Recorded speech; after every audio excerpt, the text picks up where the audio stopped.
Good evening दोस्तों। कल हम लोग देख रहे थे आधुनिक भारत का इतिहास। आधुनिक भारत के इतिहास पर आधारित कहानी हम लोग सुन रहे थे। तो उसी कड़ी में आज हम आगे कहानी सुनेंगे। कल हम लोगों ने बक्सर का युद्ध 22 अक्टूबर 1764 ये इतना पढ़ लिया था। बक्सर का युद्ध, बक्सर का युद्ध में हमने आपको बताया था कि जो अंग्रेजी सेना थी उसका नेतृत्व जो है हेक्टर मुनरो साहब कर रहे थे।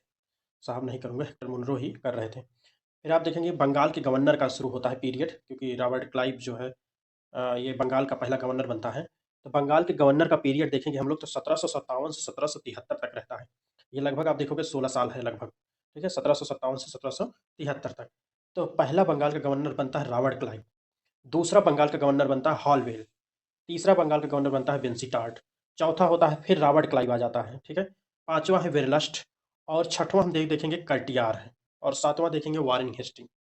अब वारेन हेस्टिंग के बारे में थोड़ा जानते हैं कि वारेन हेस्टिंग जो थे, बंगाल के अंतिम गवर्नर थे और बंगाल के प्रथम गवर्नर जनरल भी थे, ठीक है? अब हम रॉबर्ट क्लाइव के बारे में पढ़ेंगे, जो पहला बंगाल का गवर्नर था।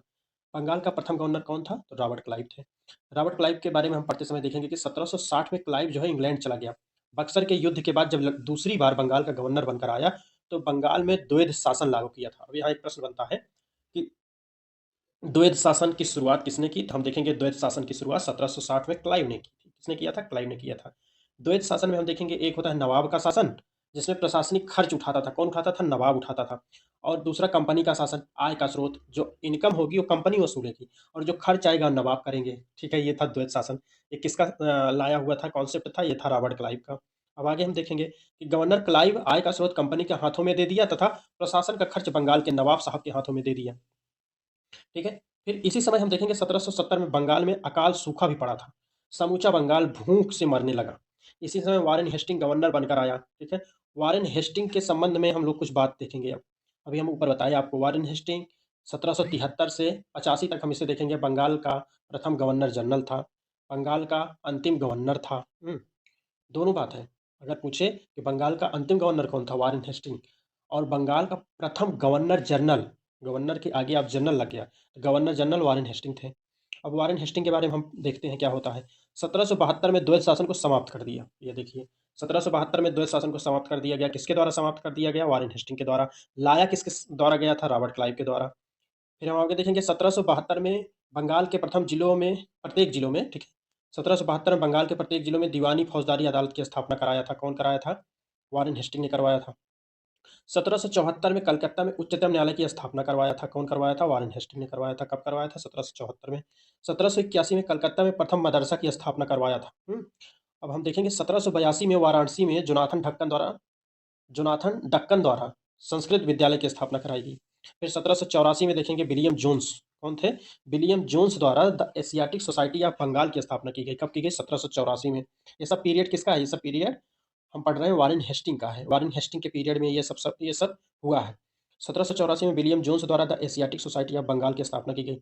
1784 में पिट्स इंडिया एक्ट के द्वारा गवर्नर जनरल के अधिकारों को कम करके बोर्ड ऑफ कंट्रोल को दे दिया गया। बोर्ड ऑफ कंट्रोल की स्थापना 1784 में ही हुई। गीता के अंग्रेजी अनुवादक थे विलियम विल्किंस, को वारेन हेस्टिंग का संरक्षण प्रदान था, ठीक है?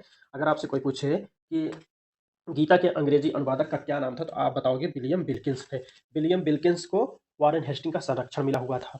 अब सबसे इंपॉर्टेंट बात आप ध्यान रखिएगा, वारेन हेस्टिंग 1785 में इस्तीफा देकर जब इंग्लैंड पहुंचा तो भ्रष्टाचार के आरोप में इसके ऊपर महाभियोग चलाया गया। किसके ऊपर? वारेन हेस्टिंग के ऊपर। किंतु अंत में इसे महाभियोग से मुक्त कर दिया गया। 1773 ईस्वी में रेगुलेटिंग एक्ट के द्वारा बंगाल के गवर्नर को बंगाल का गवर्नर जनरल बना दिया गया, ठीक है? कब किया गया? 1773 के रेगुलेटिंग एक्ट के द्वारा। फिर आगे हम देखेंगे कहानी। वारेन हेस्टिंग के समय में 1780 में भारत का पहला समाचार पत्र द बंगाल गजट का प्रकाशन हुआ, ठीक है? जेम्स अगस्टस हिक्की ने किया था, ठीक है? बंगाल गजट का प्रकाशन किसने किया था? जेम्स अगस्टस हिक्की ने किया था। इसी के काल में बोर्ड ऑफ रेवेन्यू की स्थापना हुई। किसकी स्थापना हुई? बोर्ड ऑफ रेवेन्यू की स्थापना हुई। किसके काल में हो? वारेन हेस्टिंग के काल में। अब देखिए बंगाल का गवर्नर जनरल शुरू होता है। अभी तक हम आपको बता चुके हैं और ये पूरा पीरियड कब तक? कब से? 1773 से लगाकर 1833 तक ये पूरा पीरियड रहता है। यहाँ हम देखेंगे वारेन हेस्टिंग 1773 से 85 तक, ठीक है? पहला इसका कार्यकाल जो रहता है वारेन हेस्टिंग का 1773 से 1785 तक।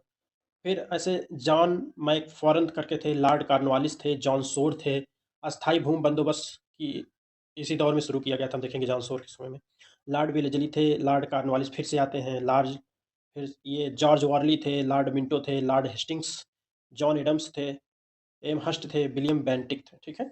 विलियम बेंटिक के बारे में देखेंगे तो बंगाल का अंतिम गवर्नर जनरल था। अब हम लॉर्ड कॉर्नवालिस के बारे में थोड़ा पढ़ते हैं। कॉर्नवालिस कोर्ट संहिता की स्थापना किए थे। क्या किए थे? कॉर्नवालिस कोर्ट संहिता की स्थापना 1793 में कॉर्नवालिस कोर्ट के द्वारा कलेक्टरों के दीवानी फौजदारी अधिकारों को छीनकर राजस्व विभाग तक सीमित कर दिया गया। कहाँ तक सीमित कर दिया गया? राजस्व विभाग तक, कॉर्नवालिस कोड में। फिर आता है अस्थाई भूमि बंदोबस्त व्यवस्था। 1793 में इसी व्यवस्था के द्वारा जमींदारों को अपने क्षेत्र की भूमि का मालिक बना दिया गया था। कब किया गया था? 1793 में। अस्थाई भूमि बंदोबस्त व्यवस्था आई। किसानों से मालिकाना हक छीन लिया गया। अस्थाई बंदोबस्त व्यवस्था जॉन सोर ने बनाई थी, जिसे बंगाल, उड़ीसा, बिहार, अब देखो बनारस, मद्रास में लाया गया था। अंग्रेज भारतीयों को सिविल सर्विसेज में जाने पर प्रतिबंध लगा दिए थे। लॉर्ड कॉर्नवालिस इसी प्रतिबंध को समाप्त किया था। इसीलिए कॉर्नवालिस को भारत में सिविल सर्विसेज का जनक कहा जाता है। 1805 में हम लोग देखेंगे कॉर्नवालिस की मृत्यु होती है, और कॉर्नवालिस की जो समाधि है उत्तर प्रदेश के गाजीपुर में है। कहाँ पर है? गाजीपुर में है। फिर आता है लॉर्ड वेलेजली के बारे में देखेंगे हम लोग। इसका कार्यकाल हम देख लेते हैं। 1798 से 1805 तक। कब से कब तक? 1798 से 1805 तक। वेलेजली को भारतीय राज्यों के साथ सहायक संधि करने का श्रेय दिया गया है। ठीक है, वेलेजली को क्या किया गया? भारतीय राज्यों के साथ इसने सहायक संधि की शुरुआत की थी। सहायक संधि का उद्देश्य ब्रिटिश साम्राज्य का विस्तार करना था। जिन भारतीय राज्यों के साथ सहायक संधि की गई थी उनको अपने खर्चे पर ब्रिटिश सेना भी रखना पड़ता था। क्या हुआ था कि जिसके साथ वेलेजली सहायक संधि कर लेता था तो वो जो उस समय के राज थे वो क्या करते थे कि जो सेना रखते थे वो अपने खर्चे पर रखते थे। उसका सेना का खर्चा कौन उठाता था? वहाँ के भारतीय राज्य। ठीक। फिर आगे देखेंगे, यह स्वयं को बंगाल का शेर कहता था। निम्न भारतीय राज्यों की सहायक संधि हुई थी। अब देखेंगे हम किसके किसके साथ, कौन कौन से भारतीय राज्य थे जो इसके जाल में फंस गए थे और सहायक संधि किए हुए थे। इसमें पहला नंबर आता है हैदराबाद का। हैदराबाद के साथ सहायक संधि होती है 1798 में। फिर हम दूसरा देखेंगे मैसूर 1799 में। तंजौर देखेंगे 1799 में। अवध का 1801 में। 1800 में वेलेजली ने कलकत्ता में फोर्ट विलियम कॉलेज की स्थापना करवाया था। तो आज हम इतना ही रखते हैं और इस पर आधारित हम आपसे कुछ क्वेश्चन पूछते हैं, आपको बताना होगा। तो आप बताएंगे कि अवध को सहायक संधि के द्वारा कब विलय किया गया, कब मिलाया गया? अंग्रेजों ने सहायक संधि कब किया था अवध के साथ? मैसूर के साथ कब किया था? हैदराबाद के साथ कब किया था? आपको बताना है कि अस्थाई बंदोबस्त व्यवस्था किसके समय में आई है। ठीक है, आपको बताना है कि उत्तर प्रदेश के गाजीपुर में किस गवर्नर जनरल की समाधि है।